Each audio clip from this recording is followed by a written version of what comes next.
It was a typical Friday night, and I was working my shift as a delivery driver for Giovanni's Pizzeria. As the clock inched closer to midnight, orders started pouring in.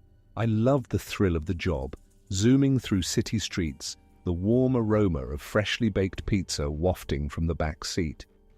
But that night felt different. The phone rang incessantly and my exhaustion mounted. I got a call for a delivery to an address I'd never seen before, a secluded house at the edge of town, bordered by thick woods. The GPS took me down winding roads that narrowed into a dirt path, flanked by towering trees that loomed closer with each passing minute. When I finally arrived, the house stood ominously, its windows dark and lifeless. The porch light flickered erratically, casting eerie shadows. I took a deep breath, trying to shake off the uneasy feeling creeping up my spine. I grabbed the large pizza from the back seat, its warmth seeping through the cardboard box, and made my way to the front door. The wood creaked under my weight as I knocked softly. My knuckles rapped against the door with a timid echo. After a moment, it swung open, revealing a figure cloaked in shadows. A man stood there, tall and gaunt, his face partially obscured by a hood. "You're here for the pizza?" he asked, his voice low and gravelly. Yeah, large pepperoni and extra cheese," I replied, forcing a smile despite the growing dread. "Come in," he said, stepping aside. It's okay. I can just hand it to you here," I suggested, trying to maintain a safe distance. But he gestured again, more insistently. "Please, you'll want to see the inside." Reluctantly, I stepped over the threshold, the door creaking shut behind me. The interior was dimly lit, the air thick with an unsettling silence. As I looked around, I noticed old photographs lining the walls, black and white images of the house from decades past. "Where do you want me to set this?" I asked, clutching the pizza box tightly. He moved deeper into the house, beckoning me to follow. "Just put it on the table," he said, indicating a small dining area. My heart raced as I placed the pizza down, a flicker of movement catching my eye. "Are you alone?" I asked, trying to keep the conversation light, but my voice trembled slightly. "Yes," he replied, his gaze intense. "I'm always alone." A chill ran down my spine. "Okay, well, your total is $18.50, I said, forcing myself to maintain eye contact. He didn't reach for his wallet. Instead, he took a step closer, revealing wildness in his eyes that made my stomach churn. "I don't have money," he said simply. "What do you mean you don't have money?" "I have something else," he murmured, reaching into his pocket. Instinctively, I stepped back, panic rising in my throat. From his pocket, he pulled out a small, ornate knife, glinting menacingly in the low light. "I can give you something much better than cash." Panic surged through me. I think I should go," I stammered, backing toward the door, but he lunged forward, blocking my escape. "You don't understand. You're here for a reason." Out to make my escape, I heard a low growl from behind me. I turned to see a massive, shadowy dog emerging from the hallway, its eyes glowing eerily. "Stay!" the man barked, and the dog halted, its gaze locked on me. The tension in the room crackled like electricity, fear coursing through my body. "Please let me go," I pleaded, my voice breaking. The man stepped closer, desperation twisting his expression. "They need a sacrifice, someone who won't be missed. You're perfect." Before I could react, the dog lunged forward, its growl morphing into a terrifying snarl. I ducked and bolted for the door, adrenaline fueling my flight. With trembling hands, I turned the key in the ignition, my heart racing as I pressed the gas pedal. I tore away from the house, disbelief flooding my mind. As I drove through the winding roads, relief washed over me, but the fear lingered like a shadow. I pulled into the pizzeria, hands shaking as I stepped out of the car. Giovanni was still there, cleaning up for the night. "You look like you've seen a ghost," he chuckled, but I couldn't laugh. "Something happened," I said, my voice shaky. "There was a man at the house. He tried to keep me there. I think he wanted to—" Giovanni's expression shifted, concern etched on his face. "Did he hurt you?" "No, but he had a knife and a dog. He said I was perfect for a sacrifice." Giovanni frowned, crossing his arms. "That house has a reputation. Years ago, a family disappeared without a trace. People say their spirits linger. You're lucky to have escaped." The blood drained from my face as the realization hit me. What if I had become just another lost soul in that house? Before we get into the next story, please make sure to subscribe to our channel and press the bell icon for upcoming scary stories. We need your support. You may also share our stories with friends and family. Thanks. As a pizza delivery boy, I had seen my fair share of strange customers, but nothing could prepare me for that night. It was just after dusk and I was finishing up my shift at Luigi's Pizzeria, the flickering neon sign casting a warm glow on the wet pavement. The last order of the night came in, an unusually large order to a remote location at the edge of town. The address sent a shiver down my spine, the old Whitaker house, long abandoned and rumoured to be haunted.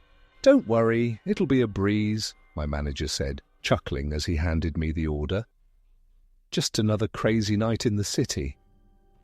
I forced a laugh, but the unease settled in my gut. As I climbed into my car, I could feel the weight of the night pressing down on me. The streets grew emptier as I drove, the streetlights flickering like distant stars in a darkening sky. I parked the car, the engine's hum fading into an unsettling silence. Gripping the pizza box, I stepped out and approached the house, its weathered facade casting eerie shadows. The door hung slightly ajar, creaking as I pushed it open. "Hello?" I called out, my voice sounding small in the oppressive stillness. No response. I took a cautious step inside. Dust motes danced in the slivers of moonlight streaming through the gaps in the boarded-up windows. The silence was deafening, broken only by the distant sound of dripping water. "Anyone here?" I called again, the pizza box trembling in my hands. Then out of the corner of my eye, I saw a flicker of movement, a shadow darting through the hallway. My breath hitched, and a chill crawled up my spine. I stepped forward, my instinct screaming for me to turn back. But I had a job to do, and I wasn't about to let fear get the best of me. Suddenly, I heard a low whisper, barely audible. "Help me, please." My heart thundered in my chest. "Who's there?" I demanded, my voice cracking. Silence. Then a figure emerged from the shadows, a young woman, her face pale and gaunt, her eyes wide with desperation. "You have to help me," she cried, her voice strained. "They're coming." Panic coursed through me as I took a step back. I'm just here to deliver pizza," I stammered, confusion battling fear. "No, you don't understand," she insisted, her gaze darting around the room. "They're watching. You have to leave, now!" The atmosphere shifted, the air growing heavy and oppressive. I felt a presence behind me, an unseen force that made the hairs on the back of my neck stand on end. "Who's watching?" I asked, my voice barely above a whisper. Before she could answer, a loud crash echoed through the house. "Get out!" she screamed, her voice a haunting echo. I flung the door open, but it wouldn't budge. It felt like something was holding it shut from the other side.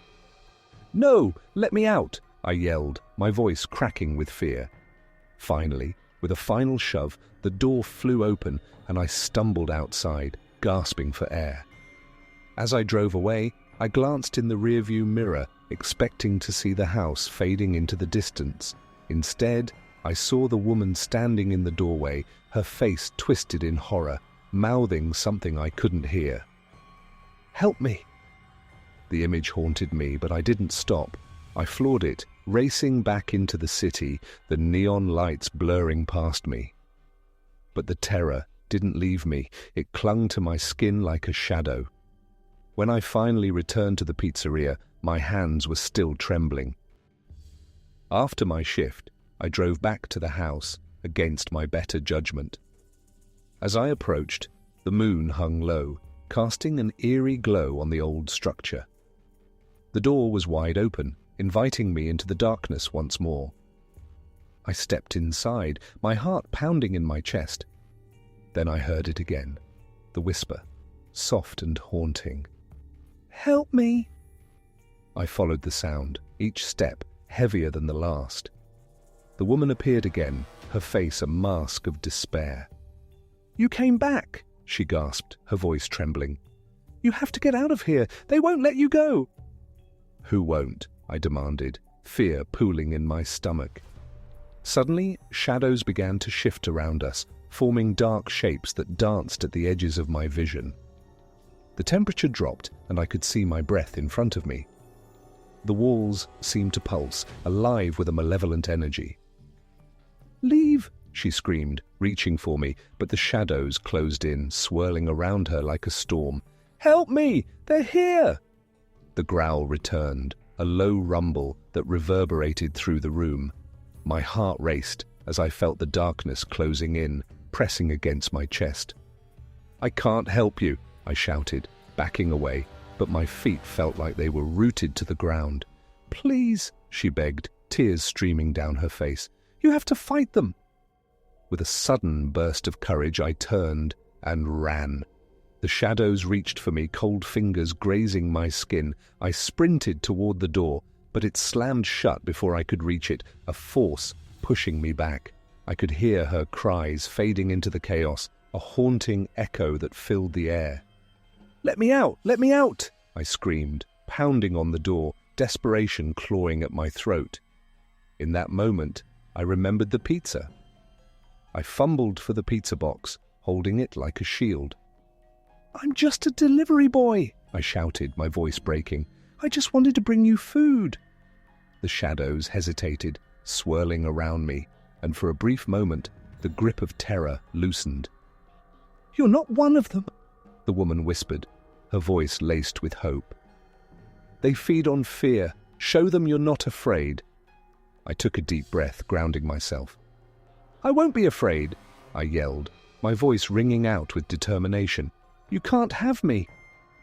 The shadows recoiled, and with a surge of adrenaline, I pushed against the door, throwing my weight into it. It burst open, and I stumbled outside, gasping for breath as I fell onto the porch.